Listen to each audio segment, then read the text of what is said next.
Hello, everybody. I'm Nicholas Snow. Welcome to a wonderful episode.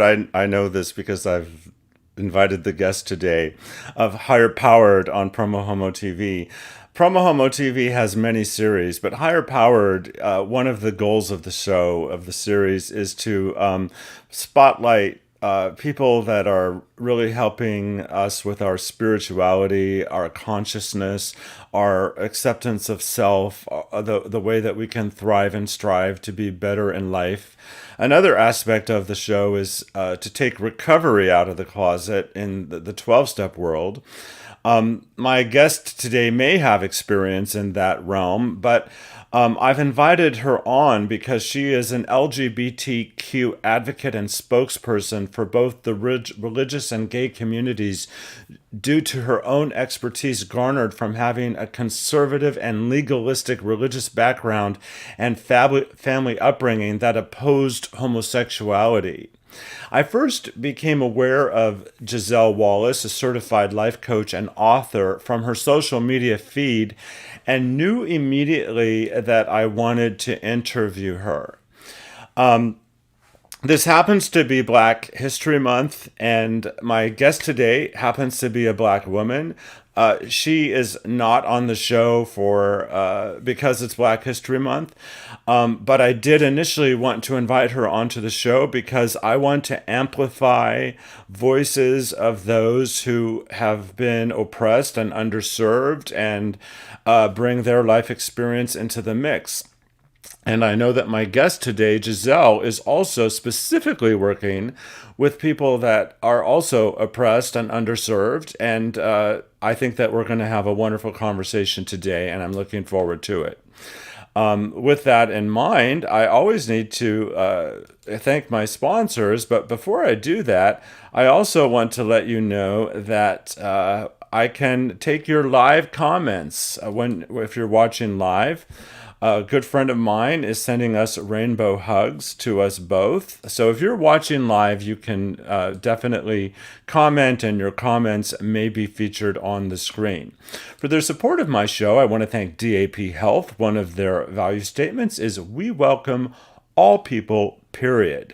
A big shout out to 849 Restaurant and Lounge on North Palm Canyon Drive. Willie Ryan and John Pascal, the owners. They're great supporters of the show. And I want to let you know about the LGBTQ Community Center of the Desert, serving the broader Coachella Valley. I'm a proud media sponsor. Their red dress tickets have gone on sale. They might be sold out, but I'll be giving away a pair of tickets to the red dress party within the next few weeks, but only if you are watching live. I'm a proud media sponsor of Palm Springs Pride. Find them at pspride.org. And you can find 4 complete Pride Parade broadcasts at PromoHomo.TV. for their help in amplifying my network across the Twitterverse. I want to thank the hashtag I Love Gay campaign and my media partners, KG1065 Palm Springs, the I Love Gay Palm Springs podcast, and GayDesertGuide.lgbt. If you're having merch envy, don't worry, because you can get your own official PromoHomo.TV t-shirts on Amazon or from the merch link at PromoHomo.TV. If you're watching on Amazon, hit the subscribe button. And if you're watching on Facebook, you can see the bell that shows up during the live broadcast, and that will give you the opportunity to click the bell to be reminded of future broadcasts. And of course, you can follow me on social media to stay in the know about PromoHomo.TV. So I'm very excited that even though PromoHomo.TV content is free, I have launched a voluntary paid subscription program that starts at only $10 a month for those of you in a position to support my work and for those of you who want to. Completely voluntary. But for those of you who do, I'm throwing a big subscriber thank you party / 60th birthday event. Yes, I'm almost 60. On Sunday, April 24th at 849 Restaurant and Lounge here in Palm Springs. All you need to do to get invited is to become a paid subscriber. And if you are living outside the area and you want to support the network, I'm going to give you the opportunity voluntarily to participate in a live broadcast from that birthday event if you want to. Now, here's a peek of the people that have stepped up with their support.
So Giselle Wallace is an amazing person. I know I'm meeting her today for the first time, and you might be as well. She conducts a coaching service for lesbian, gay, bisexual, and LGBTQ individuals concerning navigating through life with coaching experience designed to preserve their willingness and ability to lead authentic lives amid social injustices, homophobia, neglect, prejudice, and being ostracized because of their sexual orientation. And HIGHRPOWRD features stories of experience, strength, and hope, infusing infinite views of spirituality and purpose. And definitely doing that with her life and her work is my guest today, Giselle Wallace. Welcome to the show, Giselle. Thank you. I am so happy to be here, Nicholas. Thank you for having me here. I'm so excited to have you on the show, and I wish that we were in person together, but this is the next best thing. As I was thinking about my interview with you, I was reflecting on the fact that all of us as human beings want, need, and crave affirmation, love, and acceptance. Absolutely. And many of us, as you know, grew up in a place where a lot of that was missing. And in some cases, we were taught to hate ourselves and have contempt for ourselves. And the way through that for me was seeing hope and leadership and representation out there that let me know I wasn't alone. Which speaks to your journey, because you grew up in an environment that was teaching you to hate yourself. I was wondering if you would reflect a little bit upon what it was like for you growing up in the church as you became aware of your own sexual orientation and sort of the turning point that that would present? I remember as young as being 9 years old having an attraction to women. The attraction was very innocent. It was nothing sexual at the time, of course, because I was a child. But for me, I kind of like to describe it as women stood out to me. They kind of popped out, and I was intrigued by women. I didn't really too deep about it at the time, but the more I interacted with, my family, and I listened to how they thought and believed and perceived people who were gay, I knew that it was not considered a good thing. That's how I learned that being gay was not pleasant, because it always bothered me how easy it was for people to just talk negatively or mistreat gay people. I never liked that. And I just knew early on that my family did not like, anything related to homosexuality. But I still didn't connect the dots that I was actually a lesbian, because I just didn't really know what it meant. And that's part of the reason why when you're a child, you're innocent, you're just living, you're learning and you're growing. And you learn to hate yourself, or you learn to hate certain groups of people because of what you hear from other people in your social environment, beginning with your family. And I have mentioned, that it was my grandmother who I was raised by, and she was the one who let me know that I was a lesbian. How did that come about? That is an interesting question. I actually go very much in detail in my book about it, but let's just say that it started out with me just complimenting a woman. It was really just a nice, innocent compliment, but my grandma was very offended by it, and she let me know. How old were you? I was about 11 years old at the time. And did that create shame, a feeling of shame when she did that? I was hurt. I was hurt because I didn't understand why I had to, get negative feedback. I didn't understand why I was, in a sense, insulted or reprimanded for giving someone a compliment. But I knew instinctively that it was more than just about a compliment to my grandmother. I understood that I was not supposed to compliment a woman in a way that a man would compliment a woman. Okay. Um, so do you remember then, like for example, what religious identification, church, denomination did you grow up in? Church of Christ. And is that fairly was that would that be described as evangelical or charismatic? Actually, it's not. It's considered Christian religion. Now, some people confuse it with Church of Christ of Latter Day Saints, but it's just strictly Church of Christ. Okay, and was the worship there? Was it a predominantly black church that you went to? Yes, it is. Mhm.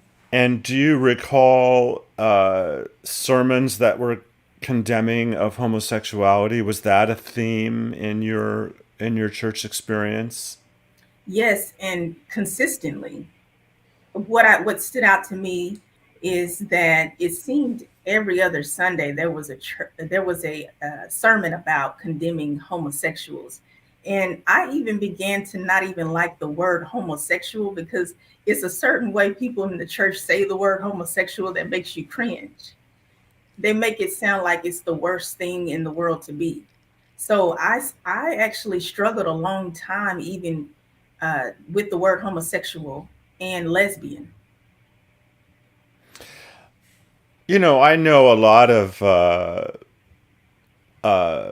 black gay men, same gender loving men of color who grew up in the church and had experience in the choir. And then, of course, a lot of the storytelling about the LGBTQ movement as it applies to people of color in the church talks about if you removed the queer people from the music programs, you would have no music programs in church. Would you concur with that?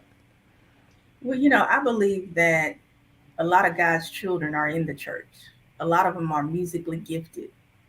A lot of them have a lot of different gifts, not just being singers, not just being pastors. I think that there's all types of people. I think, for example, the gift of teaching is what I have.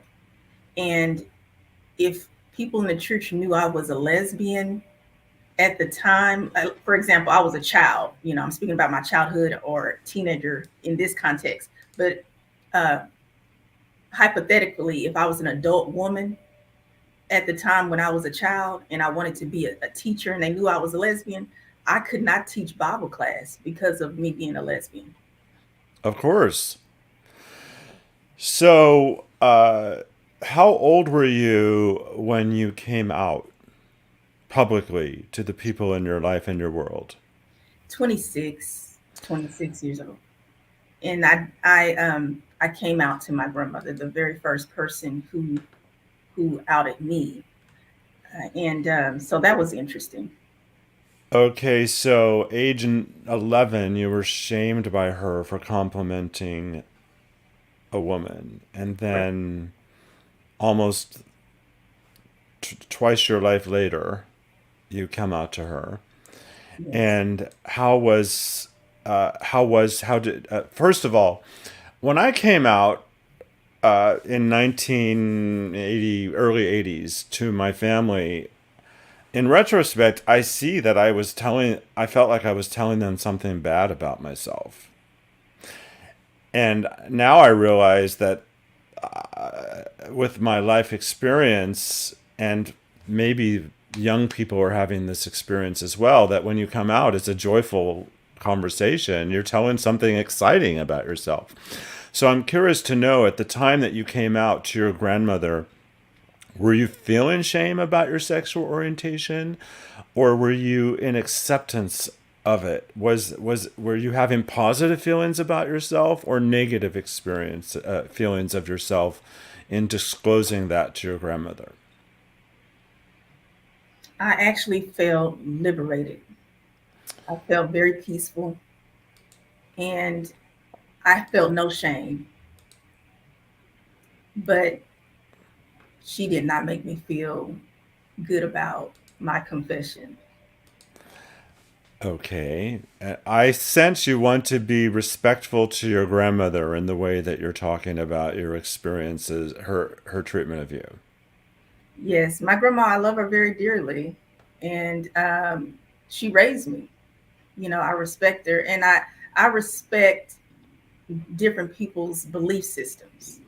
Certainly. The only issue that I have is if you mistreat me for who I am. That's where it becomes an issue for me, or for me to see other people who are like me be mistreated. Because some people don't know how to differentiate between, not agreeing with the belief system or someone's sexual orientation and disrespecting a person or mistreating a person. They don't know how to draw the line.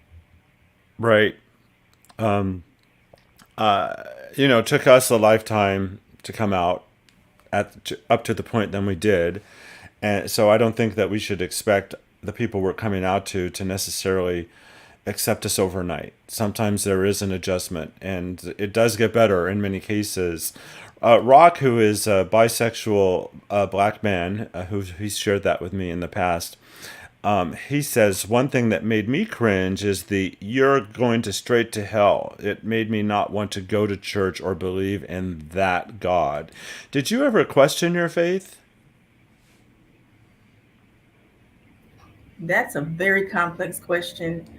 I will say that I was spared from hating God, but I took a long time connecting with the Lord because I actually distanced myself from having a personal relationship.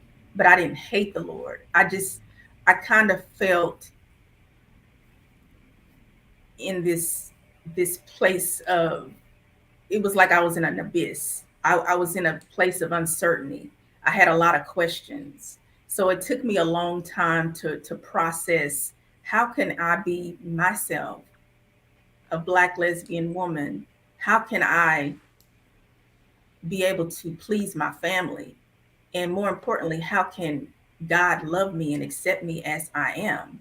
Because I actually tried to change so many times unsuccessfully. So it's a complex thing when you're you're just who you are. But the whole world, when I say the whole world, I mean starting with your social circle, your family, your friends, your school environment, your work environment, your church environment. Everyone is telling you to be someone who you're not supposed to be, and it's draining. It's very complex. And I've always, loved God. I've always valued having fellowship, with the people in the church. So it was very draining. It was hurtful. It was painful because you're there with these people all the time, but yet you know that you can never be accepted. So in my sense, I kept quiet about who I really was, and I never had a sense of peace. So eventually, and I mean, when I say eventually, it wasn't like a short period of time. It took years for me to really learn who I am and also get in connection with the Lord. And I haven't looked back since. I mean, I'm very thankful that I took my time with getting to know who I am, and I'm very thankful that I actually took the time to go to my creator, my maker, Mm-hmm. to help me to understand who I am, because nobody else did. Everybody else told me I'm someone who I'm not. And then, you know, God has a way. One of the things I'd like to just say is I know you identify as Christian, and I honor and respect that, and I value your life experience and where you come from, and your faith. My own definition of spirituality and of a higher power is much more, in my opinion, expansive. It's like, and yours might be as well. I accept any part of any teaching that celebrates the universal equality of humanity.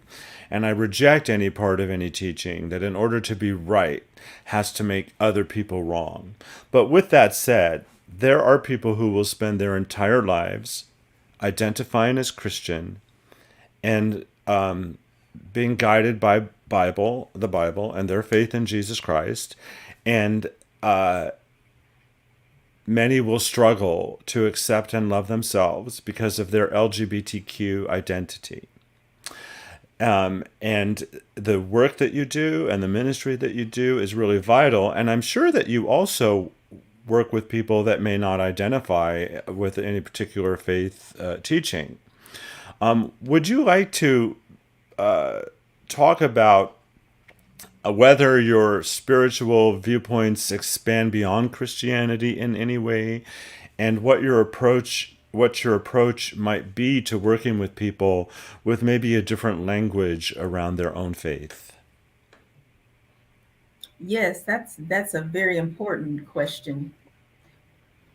I will first address, to say that I will meet people where they are, because I already understand that religion and faith is a very complex discussion, and it's also a personal situation with the individual. And I'm already aware that people have different faiths and religions. Some people are even what they call agnostic. They're not. They don't necessarily believe there's a God, or they don't know if God really exists or not. and then atheists where they are, in they don't believe that there is a God. Now, in the sense of, you know, terms such as the universe, everybody has their own definition of what they believe represents the source of where they gain all of their enlightenment or their guidance from. So I respect, how people address it. Now, I don't actually limit myself from engaging or coaching people who do not have the Christian faith. So, no, that's not even in my mind. I welcome anyone because my faith is, in my personal way of describing it, is my spirituality, my personal relationship with, and I say God meaning God the Creator, but when I use the word Christian, I'm referring to God the Son, Jesus Christ. So that's who I believe is my savior. However, I understand not everybody believes in the way I do, but that doesn't prevent me from interacting or engaging with them, not just with even people I coach everyday life. I've had friends who believe in God but don't believe in Jesus Christ, but we were still friends. We're people, and we're able to connect simply on the basis of us being human beings. Certainly, and but I just want to say I had never thought that you would not work with someone if they weren't a Christian. I just didn't want to assume that you only embraced Christian views of spirituality, which is why I wanted to explore the issue a bit more. And I know in the work that you do, based upon my research, deal and help with a lot of different people, and your life story demonstrates to me that you are able to discuss self love, self care, self acceptance, self approval, self awareness, relationship building, and spiritual advocacy, as has been said about you, which leads us directly to the coaching work that you do. And I've been putting up your website address in the episode, but tell me, when someone reaches out to you for coaching, how does that sort of entryway into working with you transpire? Usually, if someone does reach out to me to coaching, like on my website, and I my first name, I did see that you put it at my website, and I really appreciate it. But my first name is Giselle. It doesn't have two Oh, S's. I'm sorry. I'm sorry. Oh, I'll change that right now. I apologize. Oh no, that's fine. I just want to There. make sure that they No, know how to get. there. And I'm very detailed about what my work represents. So I encourage anyone to take the time to go through the website and read information. You can learn about me. You can learn more information about my background, and you can learn more about who I coach. And people reach out to me based on how they feel they can relate to me. I believe it's important to be able to relate to my audience, and I'm not for everyone, of course, and I just accept anyone in the LGBTQ plus community who would like to receive coaching. And I don't even just coach people in the LGBTQ community. I can coach heterosexual clients as well. Really, in my specialty, it is for lesbian, gay, LGBTQ people. However, I do service heterosexual clients who have gay or lesbian parents because they also experience a lot of personal battles dealing with people who are against homosexuality, but yet their parents are gay or lesbian. So they also need coaching as well. Certainly. Uh, when so you live in Texas. Yes, Which city? I'm in Arlington. Which is the part of the greater metropolitan area of what's major city is Arlington next to? Closest to Fort Worth, Texas, but Okay, it's kind of midway, because Dallas is about 30-35 minutes away. Fort Worth is about 20 minutes. That's why I mentioned Fort Worth is closer. okay. I at one point in my life, for a brief period of time, lived in Dallas, and so I've been to Six Flags and I've been to Texas Stadium. Yes. But so you live in a what people don't realize about many people don't realize about Texas is that in many places in Texas there are thriving LGBTQ plus communities and tremendous levels of acceptance and also openly LGBTQ politicians and community leaders. But even in the places that exist like that in the world, these this collision of religion with people's individual views of themselves is always problematic or healing, as the case may be. Have you always lived and worked in Texas? Yes, there was a time I stayed in California very briefly as a child, and but I'm born and raised in Texas. Absolutely, not Okay. originally here in Arlington, but West Texas, in Austin, Texas. So I intentionally haven't led in this broadcast with news about your book because I'm not able to have authors on as a rule. But I love to have these bigger, broader conversations. But if someone that I'm having on the show might have written a book, I of course want to talk about it. So please tell us about your book, how it came about, and anything else you want to say about it. Yes, my debut book is She a Lesbian? That's the title, and Finding My Identity in Genesis is the subtitle. And this book is kind of like a journey. It's like all of the experiences that I've had up to the point to me being inspired to actually put it in a book. It was actually very frightening for me to do it because one of the hardest things to do is to actually write about yourself when it involves people who you love. But I knew I needed to do it because it was a part of my healing process. And I needed to make sure that other people knew my story so they could actually have their story to live and to profess and to not live in shame or to feel isolated. Because one of the biggest issues that I've noticed a lot of lesbian, gay, bisexual people experience is feeling isolated. Nobody talks about so many things. You don't get to have conversations like you see heterosexual people freely get to have. And you may know yourself in the sense of you know your own thoughts, you know your likes, you know your dislikes, but a lot of times you don't have that community, you don't have that family support or even friends. Some friends can't even relate to you even though you share a friendship.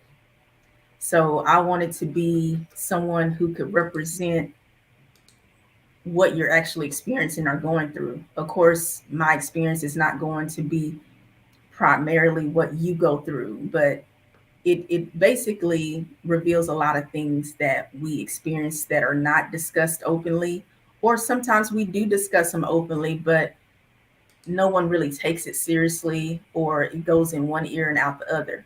But with a book, it's a personal imprint, it's forever.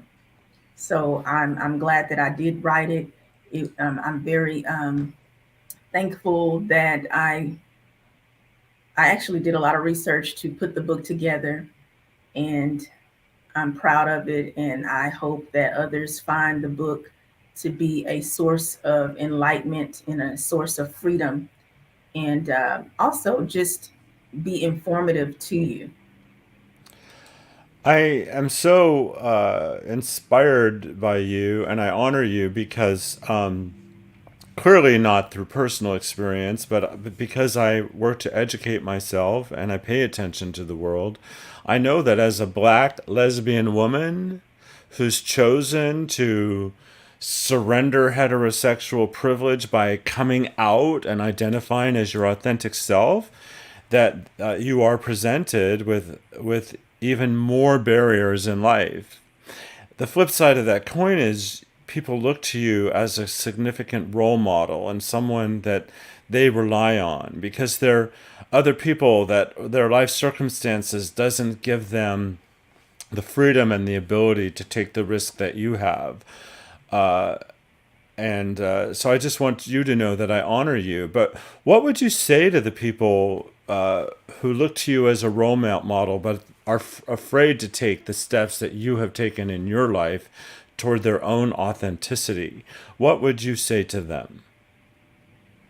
Thank you, Nicholas. That means so much to me, your kind words. I really just want people to understand that everybody has their own blueprint. The way you express yourself and the way you have your own personal freedom can translate in so many forms. In my way, it is through writing, but yours may be through singing, yours may be through dance. You are a creative genius of your own. And when you find the time and the space to actually create and be yourself, then you'll realize that it's easier for you to speak up about who you are. Because some people draw, for example, and you can ask them, could you interpret what this means to me? Could you tell me what this means? Kind of like being a poet. Sometimes only the poet or the artist understands their work, but someone may ask for an interpretation. And at that point, because you're so proud of your work, it's easier for you to really speak your truth and tell your truth. And that helps somebody. That can save a life. In my life experience, I had the honor of collaborating with thousands of people to bring about the first National Coming Out Day in 1988. And I came out myself in the early 80s. And I just dedicate our conversation to everyone that has come before us. And my mission with my show, with PromoHomo.TV, is connecting the circuitry of humanity by creating programming for LGBTQ plus everyone. And through this work, your work, and my work, we have come together to have this really important and possibly life saving conversation for other people. So I celebrate that and my higher power and who you identify as Jesus Christ in your life. I just celebrate whatever gives us that bridge to faith, that bridge to humanity, and that hope and inspiration to step toward authenticity. With that said, is there anything that you would like to say that we may not have talked about throughout the course of our conversation so far? Yes, I earlier the young man made a comment about his experience of being at church and people condemning you and judging you. I 100% understand, Mr. Rock May. Thank you for sharing your comment. I understand that pain and I understand that horror. Because when you have a faith, part of your faith actually comes from studying the Word of God, but it also comes from studying other people. Because let's be honest, we're in a family unit first before we even go to a church community or before we go to a work community or a school community, any kind of community. The first community that you see is your family. So the family has to be the focal point of teaching and directing their children on their faith, their belief system. And if you instill fear in a child and whoever your faith is in, whatever your source of faith is, if you teach them that that source is is full of horror, full of punishment, full of just evil, full of fear, then not only do you cause your child or your children to actually take on those characteristics, they now view your source of faith as not a place of comfort and peace, not a source of of love, but of pain, of fear, of horror. And that's an awful state of mind to be in. And I've been there before. And by the grace of God, I was able to break out of that. So I encourage you to actually find your own way, to not allow your initial teachers, whoever they were, to actually keep you in a sense of a prison, a state of being imprisoned by those wrong thoughts, those wrong ideologies. Because I learned that my source of faith, that I learned who my creator is, that I learned who I believed in, because you can believe in a source, but a source may not necessarily be healthy for you. But my creator, my God, my savior, Jesus Christ, I believed in him and he taught me who I was. And he didn't teach me that who I am is not acceptable. He didn't teach me that who I am is a shame. He didn't teach me that who I am is irrelevant. He loved me. He guided me to the right people, to the right information, and he taught me how to love and embrace myself. And you are who you are for a reason, and no one has that much power to take over you. You are who you are because God created you to be who you are, and we need you. We need you. That's just very beautiful and profound. You are who you are because God, whoever your God is, created you to be that way. My guest today, Giselle Wallace. You can find her book at her website, GiselleWallace.com. She, a Lesbian, Finding My Identity in Genesis, a book of lessons and inspiration to free anyone who is not being acknowledged as a gay, lesbian, and LGBTQ plus person who deserves love and to live boldly and in peace. What a beautiful work that you've put forward, and what beautiful work that you do in your coaching. Rock wants to throw in that writing is also his oasis of love. Rock, thank you for contributing to the episode today. By the way, Rock is not bisexual, he's pansexual. And he clarified that in a comment earlier that I put on the screen, but I just wanted to say that out loud. Giselle, I just thank you. I appreciate it. And any last, I already said this, but any final thought that comes up, I'm going to give basically the last remark to you. Well, I want to just honor you and tell you, Mr. Nicholas, I'm so glad that we met through social media. And, you know, social media is a wonderful way to bring us together because had it not been for social media, we probably would have never met. So I thank God for that. I thank God for you and your work. And I also want to wish you a happy birthday. I wanted to know when your birthday is. It's my official birthday is April 25th. I'm going to be 60 years Oh, old. wow. And but the party that I'm throwing for people that subscribe to my network is going to be April 24th. But yes, I'm this is what almost 60. This is what 59 looks like in my case. I am just totally impressed. I was on PromoHomo.TV for a good hour just reading. But I mean, I actually was learning about you when I first actually met you through social media. But phenomenal website, phenomenal work. I love what you're doing. I actually have some of the affiliates on your website. Um, I actually follow through social media as well. So it's really interesting how you don't know who's all connected, but we're all connected. And I just want to say I appreciate you. I thank you for reaching out to me. It's an honor to be here. Thank you so much. You're welcome, Giselle, and thank you. And I just got goosebumps by the way that you've illustrated that we are in fact all connected.